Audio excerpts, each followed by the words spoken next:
Hello student, my channel Sanoj classes में आपका स्वागत है। मेरा आज का क्लास संख्या पद्धति से, जिसको इंग्लिश में क्या कहते हैं, नंबर सिस्टम। ठीक है, तो आप आइए यहाँ पे कुछ संख्या के बारे में जानते हैं, कौन सा संख्या क्या कहलाता है। तो सबसे पहले देखिए, प्राकृतिक संख्या किसे कहते हैं, जिसको हम इंग्लिश में कहते हैं नेचुरल नंबर। तो प्राकृतिक संख्या उसे कहते हैं जहाँ हम गिनती स्टार्ट करते हैं। गिनती कहाँ से स्टार्ट करते हैं, 1 2 3। तो वही मेरा क्या हुआ, प्राकृतिक संख्या। 1 2 3 4 5 dot dot dot dot infinity तक आप गिनती कर सकते हैं। ठीक है, तो अब आता है क्या, पूर्ण संख्या, जिसको इंग्लिश में हम कहते हैं होल नंबर। तो पूर्ण संख्या कहाँ से स्टार्ट होता है, प्राकृतिक संख्या से पहले अगर हम क्या लगा दें, शून्य लगा दें। प्राकृतिक संख्या कहाँ से स्टार्ट होता है, 1 2 3 4 5 इसी तरह इंफिनिटी तक। और इससे पहले हम क्या लगा दें, 0 लगा दें। यानी हम कह सकते हैं कि पूर्ण संख्या कहाँ से स्टार्ट होता है, 0 से 1 2 3। ठीक है, इंफिनिटी तक आप ले सकते हैं। अब आते हैं पूर्णांक संख्या, जिसको हम इंग्लिश में कहते हैं इंटीजर नंबर। तो जानिए यानी कि पूर्णांक संख्या किसे कहते हैं। तो पूर्णांक संख्या में विद्यार्थी धनात्मक, ऋणात्मक और शून्य आता है। यानी हम कह सकते हैं एक रेखा पे जितना भी संख्या बनता है, यानी 0 1 2 3 4 5, इधर पॉजिटिव 1 2 3 4 5, इधर -1 -2 -3 -4, इधर इंफिनिटी तक ले सकते हैं। ये साइड भी आप इंफिनिटी तक ले सकते हैं। ठीक है, यही मेरा क्या है, पूर्णांक संख्या। अब देखिए सम संख्या, जिसको हम इंग्लिश में कहते हैं इवन नंबर।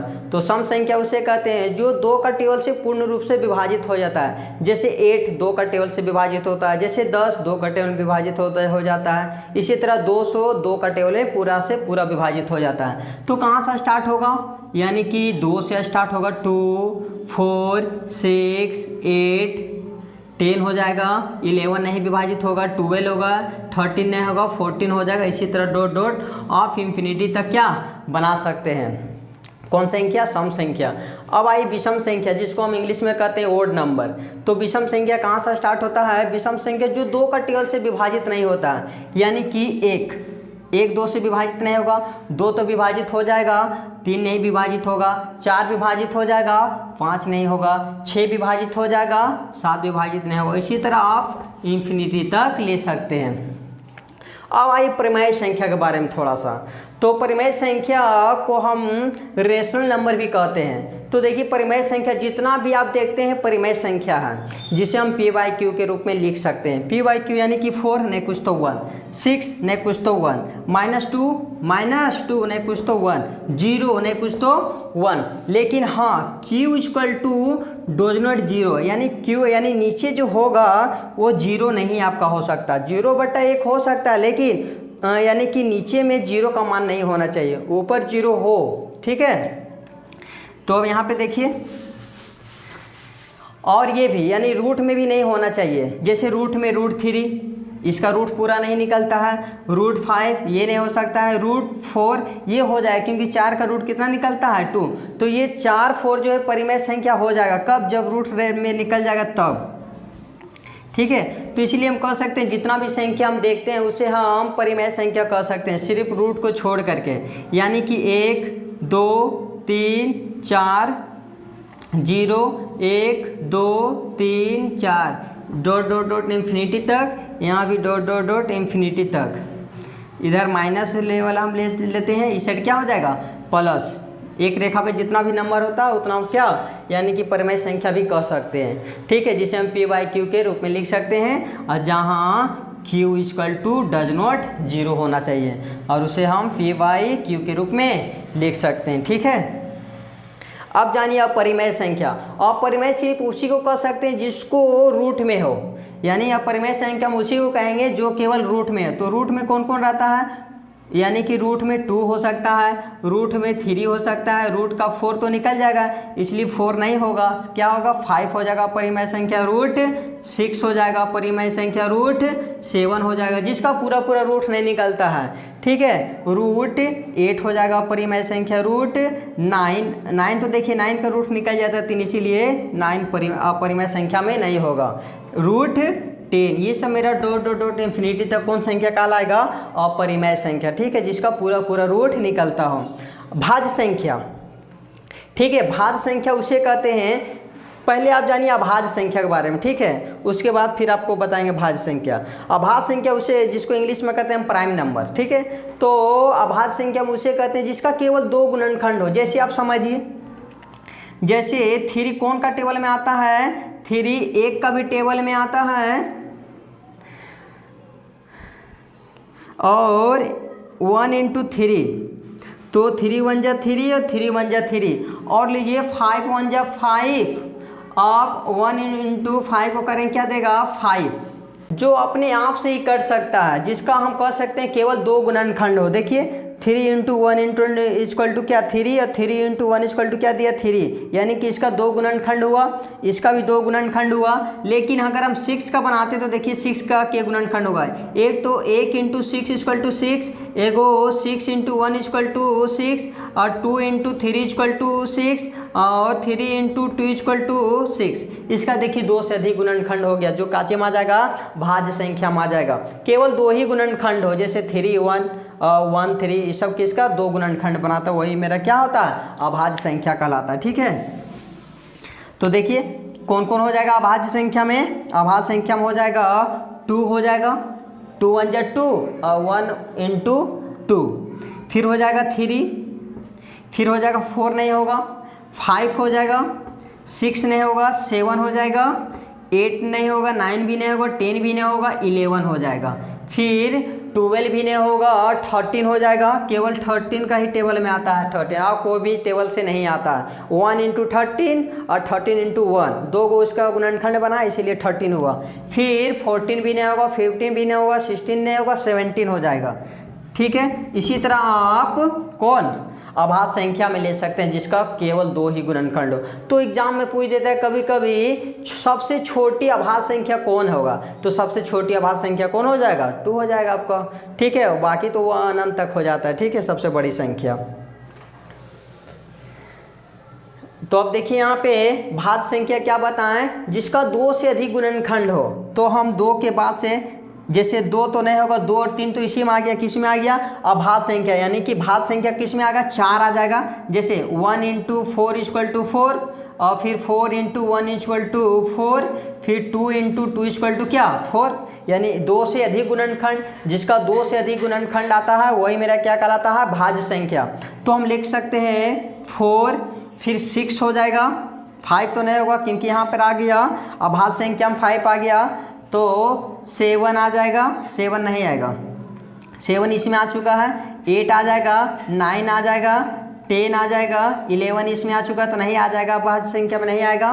फिर 12, इसी तरह आप 2 से अधिक गुणनखंड जो आएगा वो आप ले सकते हैं, ठीक है। तो अब आइए एक्सरसाइज 1.1 से। तो क्वेश्चन नंबर फर्स्ट में देखिए, क्या शून्य परिमेय संख्या है, क्या इसे P बाई Q के रूप में लिख सकते हैं, जहाँ P और Q कोई क्या है पूर्णांक है, और Q equal to does not 0। तो आपको पहले हम बताएं क्या शून्य क्या परिमेय संख्या है, जितना भी आपको संख्या दिखता है वो आपको परिमेय संख्या दिखेगा, सिर्फ यानी कि नीचे में, यानी Q का मान 0 नहीं होना चाहिए, ठीक है। तो हम क्या यहाँ पे बोलता है क्या शून्य परिमेय संख्या है, तो लिखिए पहले आंसर में हाँ, फिर कोमा, क्या इसे P बाई Q के रूप में लिख सकते हैं, हाँ। कैसे लिखना है वो देखिए, पहले तो 0 हो गया ये, तो P ऊपर हुआ और Q ने कुछ तो क्या हो गया 1, यही आपका क्या है आंसर। जहाँ पर P और Q कोई पूर्णांक हम ले सकते हैं, और Q equal to does not 0, देखिए यहाँ पर 0 में नहीं ना आया, P का मान आया आपका 0, Q का मान 0 नहीं आया, ठीक है, यही आपका आंसर है, ठीक है। अब क्वेश्चन नंबर 2 का देखिए। तो अब क्वेश्चन नंबर सेकंड में देखिए, 3 और 4 के बीच 6 को परिमेय संख्या ज्ञात कीजिए। तो देखिए 3 के बाद जस्ट 4 हो गया, परिमेय संख्या जो भी आएगा तो पॉइंट में आएगा, क्योंकि बाद 3 के बाद 4 तो आ गया लगातार संख्या ने, जो भी आएगा तो पॉइंट में आएगा, यानी 3.10 3.15 जो भी हो, तो के बीच 6 परिमेय संख्या ज्ञात की। तो देखिए कैसे क्या कीजिएगा। तो सबसे पहले आप इसको परिमेय संख्या ज्ञात करने के लिए एक फार्मूला है, इसको याद कर लीजिएगा। तो फार्मूला है a प्लस 1d, अगर 6 को ज्ञात करना है तो 6 तक लिखिएगा, a plus 1d, a plus 2d, इसी तरह आपके को निकला है 6 को।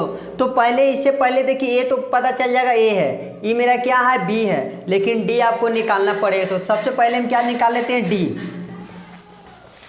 तो यहाँ पे लिखते हैं a बराबर कितना 3, b बराबर कितना हो जाएगा 4, और नंबर कितना है 6 है, 6 ज्ञात करना है, तो ए का वैल्यू 3, बी का वैल्यू जस्ट 4 और 6 ज्ञात करना है, तो नंबर कितना है 6। ठीक है, तो आप पहले डी निकाल लीजिए। डी बराबर फार्मूला होता है बी माइनस ए, बाई में कितना n+1।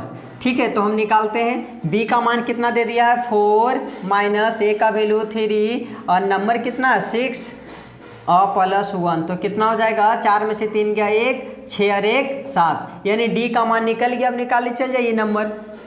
तो यहाँ देखिए आपको 6 नंबर ज्ञात करना है ना, तो 6 को बना दीजिए। तो क्या बताएं फार्मूला a+1d, फिर a+2d, फिर कोमा a+3d, फिर कोमा a+4d, फिर कोमा a+5d, फिर कोमा a+6d।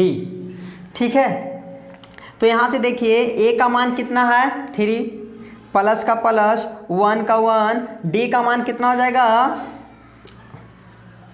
तो यहाँ देखिए 1 का तो वैल्यू हो गए नहीं, इंटू करेंगे तो उतना ही आ जाएगा, तो कितना हो जाएगा d का मान 1/7, फिर कोमा a का वैल्यू कितना हो जाएगा, फिर 3, 2 को d से इंटू करेंगे कितना देगा,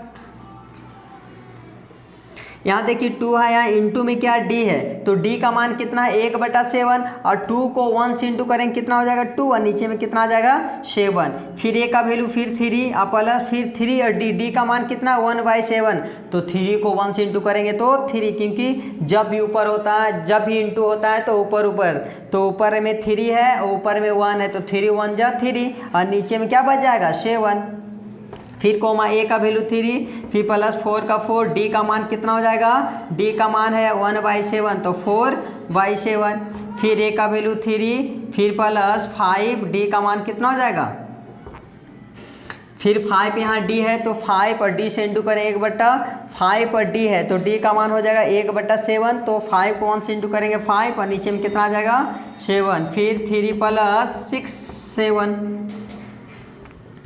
6/7।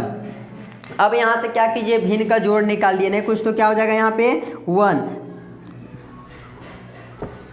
तो अब यहाँ से भिन्न का जोड़ निकाल दिए, नहीं कुछ तो क्या आ जाएगा यहाँ पे 1, 1 और 7 के एलसीएम 7, तो क्रॉस मल्टीप्लिकेशन करेंगे तो कितना आ जाएगा 21 और 1 जोड़ दिए कितना हो जाएगा 22, फिर 1 और 7 के एलसीएम 7, फिर कितना हो जाएगा 21 22 और 1 23, फिर 21 नहीं कुछ तो यहाँ पे 1 है, फिर 1 और 7 के एलसीएम कितना आ जाएगा 7, फिर क्रॉस मल्टीप्लिकेशन करेंगे तो 27 नहीं कुछ तो 1 को 3 से इंटू करेंगे तो 3, यानी 27 22 23 और 1 24। इसी तरह लगातार से ले लीजिए, आप जोड़िए तो वही आएगा, यानी 25/7 26/7 आ गया, एगो और ने यानी कि 27/7, यही आपका क्या है आंसर। ठीक है, तो देखिए यहाँ के यहाँ बीच में 6 को परिमेय संख्या आ गया। अब क्वेश्चन नंबर आइए 3 का। अब क्वेश्चन नंबर 3 में देखिए 3/5 और 4/5 के बीच 5 परिमेय संख्या ज्ञात करना है। ठीक है, तो इसी तरह आप a बराबर क्या मान लिए 3/5 और b बराबर मान लिए 4/5 और नंबर कितना है 5 है तो 5 यहाँ लिखिए। फिर आपको इससे पहले क्या आपको बोले d निकालना पड़ेगा, क्योंकि फार्मूला में d आता है, तो d के लिए फार्मूला आपको क्या बताएं होता है b माइनस a, अब y में नंबर +1। तो यहाँ से देखिए हम निकालते हैं, b का वैल्यू कितना दे दिया है 4/5, फिर माइनस यहाँ पे दे दिया है 3/5, फिर बट्टा डिवाइड ये वाला आप लीजिए, सॉल्व करने में ठीक लगेगा। फिर नंबर कितना दे दिया है, नंबर दे दिया है 5 और यहाँ पे +1। अब यहाँ से देखिए 5 के एलसीएम कितना आ जाएगा 5, जब नीचे सामान रहता है तो ऊपर घट जाएगा, नहीं घटने का सामान है नहीं तो घट जाएगा, 4 में से 3 गया कितना 1। अब यहाँ पे भागा है तो क्या गया गुना में, भागा से कहाँ चला जाता है गुना में, नहीं कुछ तो क्या रहता है 1, तो 1 ऊपर आ गया, अब 5 और 6 नीचे आ गया। इसको इंटू करने पे कितना आ जाएगा 1 को 1 से इंटू करेंगे 1 और 6 5 का 30, यानी डी का वैल्यू मेरा कितना निकल गया 1/30। अब बैठाइए नंबर निकालिए, पहला नंबर 1 प्लस कौन डी होता है a + 1d, फिर दूसरा a + 2d,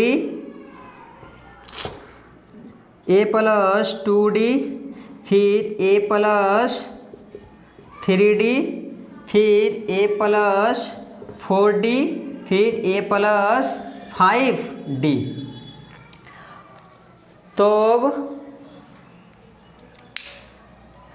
a का मान कितना हो जाएगा, a का मान बैठाइए 3/5 और प्लस 1 का तो वैल्यू कुछ होगा नहीं, तो d का मान कितना हो जाएगा, d का मान निकालें 1/30। ठीक है, तो फिर कोमा, फिर a का मान हो जाएगा 3/5, फिर प्लस 2 को d से इंटू करेंगे कितना, तो 2, देखिए 2 को d से इंटू करेंगे तो d का वैल्यू कितना है 1/30, तो 1 को 2 से इंटू करेंगे तो 2 और नीचे में कितना आ जाएगा 30। ठीक है, फिर कोमा, फिर a का वैल्यू 3/5 और प्लस 3 बटा कितना 30, फिर इसी तरह 3/5, फिर प्लस 4/30, फिर 3/5 और प्लस 5 और d का मान 1/30 है, तो 1 ऊपर इंटू चल जाएगा 30 नीचे। ठीक है, अब इसको भिन्न का जोड़ निकालिए। 30 और 5 कैल्शियम कितना आ जाएगा 30, अब 5 का टेबल पढ़िए कितना बार में 30 आया, यानी 6 बार में, तो छक्का छौन 18 और प्लस का प्लस 30 का टेबल पढ़िए कितना बार में 30 आएगा, एक बार में, 1 को 1 से इंटू करेंगे तो 1, फिर कोमा, फिर 5 और 30 कैल्शियम 30 ही आएगा। फिर यहाँ पे क्या कीजिए 5 का टेबल पढ़िए कितना बार में 30 आएगा, 6 बार में, फिर 18, फिर प्लस यहाँ पे कितना 2, फिर कोमा, फिर 30, फिर यहाँ कितना हो जाएगा 18 प्लस 3, फिर यहाँ पे हो जाएगा 30, यहाँ 18 प्लस 4, फिर यहाँ पे 30 और बटा कितना 18 और 5। ठीक है, अब यहाँ पे जोड़ दिए तो कितना हो जाएगा 19/30, फिर कोमा, यानी कि 18 2 20, 20/30, फिर यहाँ पे 18 1 21, 21/30, फिर यहाँ पे 18 4 कितना हो जाएगा 22, 22/30, फिर 23 बटा कितना 30। यही आपका क्या हो गया आंसर। नंबर 4 में देखिए, नीचे दिए गए कथन सत्य है या असत्य, कारण के साथ उत्तर दीजिए। तो देखिए क्वेश्चन क्या बोलता है, प्रत्येक प्राकृतिक संख्या एक पूर्ण संख्या होती है। हाँ सत्य होगा ही, सत्य है। ठीक है, देखिए कारण यह है कि पूर्ण संख्या में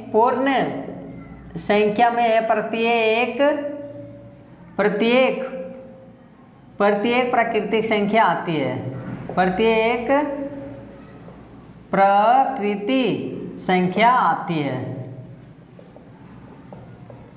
बस यही कारण है, सत्य है। कारण यह है कि पूर्ण संख्या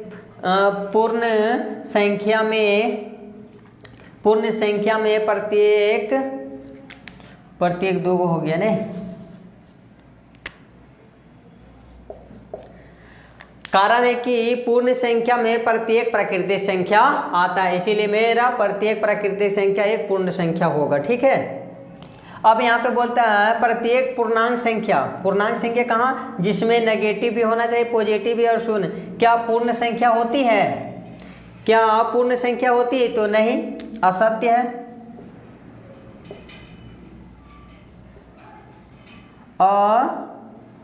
असत्य है, कारण यह है का, देखिए बोलता है कि प्रत्येक पूर्णांक संख्या धनात्मक ऋणात्मक दोनों होगा, और पूर्ण संख्या केवल क्या होना चाहिए, पूर्ण संख्या में क्या होता है 0 से स्टार्ट होता है, तो -2 तो नहीं आएगा, इसलिए मेरा क्या हो जाएगा, कारण है कि -2 पूर्ण संख्या नहीं है, लिख दीजिएगा -2 पूर्ण संख्या नहीं है। ठीक है, तो देखिए यहाँ पे प्रत्येक परिमेय संख्या एक पूर्ण संख्या होती है, तो प्रत्येक परिमेय संख्या हम p/q के रूप में लिख सकते हैं। क्या पूर्ण संख्या को हम लिख सकते हैं, पूर्ण संख्या तो 0 से स्टार्ट होता है, तो लिखिए असत्य,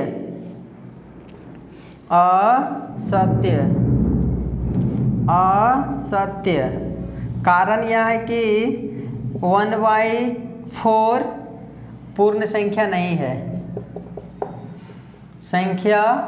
है, ठीक है, यही आपका आंसर। ठीक है, एक्सरसाइज 1.2 के लिए अगला वीडियो देखिएगा। ठीक है, धन्यवाद।